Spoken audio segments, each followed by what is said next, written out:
Në emër të Allahut, mëshiruesit, mëshirbërësit. Eudhu billahi minash shaitanir rajim. Bismillahirrahmanirrahim. Falënderimet dhe lavdërimet i takojnë vetëm Allahut të botrave. Salavatet dhe selamet qofshin mbi Muhammedin a.s., mbi shokët e tij dhe mbi të gjithë ata që ndoqen deri në ditën e gjykimit. Njeriu gjatë jetës së tij dhe gjatë periudhave të jetës së tij qëndron mes shpresës dhe mes frikës.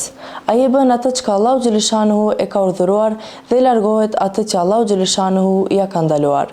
Ai shpreson tek Allahu xhaleshanuhu për njëkohësisht friket nga dëshkimi i Allahu xhaleshanuhu për veprat që ai ka kryer. Shpresa është si një dritë në errësirë.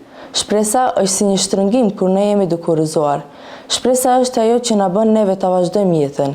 Shpresa është ajo që na bën neve të themi, ka edhe gjëra të mira që ndodhin në jetën tonë.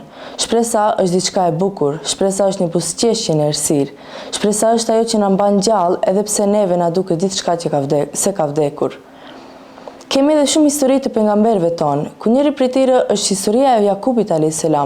E dim se Jakubi a.s. Jusufin a.s. e priti shumë vite me radhë, por asnjëherë nuk u dorëzua tek mbështetja e Allahu xhaleshanuhu. Një ditë bijtë e tij bashkë me vëllaun e Jusufit a.s. i dërgoi në Egjipt për ta pa vëllaun e tyre, domethënë Jusufin a.s. Dhe duke i përcjellur ata u tha: asnjëherë mos humbni shpresën tek Allahu xhaleshanuhu, sepse vetëm jo besimtari humb shpresën tek Allahu xhaleshanuhu. Pastaj për ne muslimanë shpresa është edhe më e fortë. E dim se njerëzit zakonisht shpresojnë në jetën, shpresojnë në dikë, por ne kemi Allahun xhaleshanuhu, krijuesin e botrave. Ne kemi shpresën tek Allahu xhaleshanuhu, e dim se Allahu xhaleshanuhu vendosën për ne dhe çdo herë Allahun xhaleshanuhu e kemi pranë nesh dhe në jetën tonë. Kemi edhe një thënie të famshme nga Ibn Kaimi, një dietar i famshëm musliman, i cili thotë: ambicet e larta janë si një zog i cili fluturon lart dhe është larg vështirësive të ndryshme, kurse ambicet e ulta janë si një zog i cili më së shumti ekspozohet nga vështirësi të ndryshme. Sa më të larta të jenë ambicet, aq më larg, aq më afër sigurisë. Sa më të ulta të jenë ambicet, aq më i pasigurt ndjehet njeriu. Pa marrë parasysh se ambicet e larta dhe dëshirat e larta i kemi, duhet të dim se jeta ka ulje dhe ngritjet e saja. Duhet të dim se çdo gjë që ndodh në jetën tonë, ne përsëri duhet të ngrihemi duke u mbështetur tek Allahu xhaleshanuhu, sepse jeta vazhdon dhe Allahu e di atë çka ne nuk e dim. Pra për të ndjekur këtë ambicie, ne duhet të kemi mbështetje tek Allahu xhaleshanuhu. Kemi edhe shumë argumente kuranore që neve na tregojnë për shpresën dhe mbështetjen e Allahu xhaleshanuhu. Njëra prej tyre është ajeti kuranor fa inna ma'al yusri yusra. Ku në shqip do të thotë: pas vështirësisë vjen lehtësimi. Pra e kuptoni se Allahu xhaleshanuhu di më të vërtet atë çka nuk dim ne. Allahu xhaleshanuhu neve na e sjell në jetën tonë vështirësitë për ndonjë arsye. Allahu xhaleshanuhu pas vështirësive të cilat na e sjell në jetën tonë, ai na shpërblen neve me lehtësime të ndryshme në jetën tonë. Mendonja se si do të ishte jeta pa shpresë, sa e frikshme duket dhe sa depresive duket jeta pa shpresë. Pra ne nuk do të kishim ku të mbështetemi, nuk do të kishim në kë do të kishim shpresë. Dietarët islam thonë se shpresa paraqitet në dy lloje. Lloji i parë është kur njeriu kalon në pesimizëm dhe largohet adhurimit të Allahu xhaleshanuhu. Dhe kategoria e dytë është njerëzit të cilët kanë frikë dhe përpos vetes së tyre i bëjnë dëm edhe familjes dhe njerëzve të cilët e rrethojnë atë.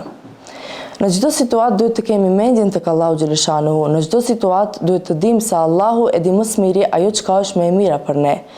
Kemi edhe çështje të ndryshme të pejgamberëve tanë, ku e kemi edhe historinë e Yunusit a.s. Yunusi a.s. ra në det dhe e gëlltiti peshku, por ai nuk e harroi Allahun xhaleshanuhu. Nuk e harroi Allahun xhaleshanuhu siç bëjmë shumica prej nesh. Ai në atë momente mendonte se çka ka bërë dhe mendonte se çfarë ti lutet Allahut xhaleshanuhu, ku ai e lutu Allahun xhaleshanuhu me lutjen: La ilahe illa ente subhaneke inni kuntu minadh dhalimin. Që në shqip do të thotë: nuk ka zot përveç teje, ti je ai pa të meta. Unë e di që i bëra pa drejtësi vetes time. Pra Allahu xhaleshanuhu e largoi nga peshku dhe e shpëtoi atë. Pra, a nuk e shihni se sa i madh është Allahu xhaleshanuhu dhe sa e fortë është shpresa tek Allahu xhaleshanuhu. Pjesë tjetër e rëndësishme është edhe sinqeriteti jon dhe besimi jon. Çdo gjë që e bëjmë ne, duhet të kemi një jetin e pastër. Ajo është më e rëndësishmja tek Allahu xhaleshanuhu, ajo që ndjejmë ne fell në zemrën tonë, pra në jetin të cilin e kemi ne. Për vete, unë, kur ndjej ndonjë vështirësi në jetën time, i drejtojmë Allahu xhaleshanuhu me lutjen. O Allah, të lutem ti të më sjellësh qetësi në zemrën time. O Allah, të më sjellësh atë që është më e mira për mua. O Allah, ti e di më së miri çka është më e mira për mua dhe e di më së miri ajo e cila më bën dëm mua. O Allah, ti e sheh atë që unë nuk e shoh.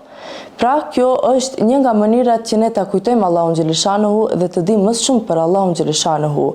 Faleminderit për kohën tuaj dhe shpresoj që ndonjërit prej jush të ndihmojnë fjalët e mia. Ju uroj agjerim sa më të lehtë në muajin e bekuar të Ramazanit. Assalamu alaikum.